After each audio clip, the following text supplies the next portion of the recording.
বিসমিল্লাহির রহমানির রহিম। আমি মোহাম্মদ জাকির হোসেন। আমি ঢাকার গাজীপুরে একটি পোশাক শিল্পে কর্মরত আছি। আমার গ্রামের বাড়ি গ্রাম ধবলগুড়ি,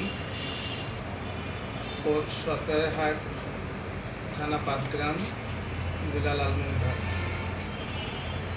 আমি গত সপ্তাহে দুর্নীতি দমন কমিশনে জেলা পরিষদ সদস্য জনাব ফরাদ হোসেন লিটনের নামে লিখিত অভিযোগ করেছি। ইমেইল আকারে, একটি রংপুর ডিভিশনে, আর একটি ঢাকায় এবং একটি জেলা প্রশাসক বরাবর, কিন্তু এর কোনো ফিডব্যাক আমি পাইনি। তার বিরুদ্ধে আনিত অভিযোগ, ধবলগুড়ি যোগীপাড়া কবরস্থানের সরকারি অর্থ বরাদ্দ আত্মসাৎ, ধবলগুড়ি যোগীপাড়া কেন্দ্রীয় মসজিদের অর্থ বরাদ্দ আত্মসাৎ, ধবলগুড়ি কেন্দ্রীয় ঈদগাহ মাঠ অর্থ বরাদ্দ আত্মসাৎ এবং গুরুপাড়া মন্দির অর্থ বরাদ্দ আত্মসাৎ।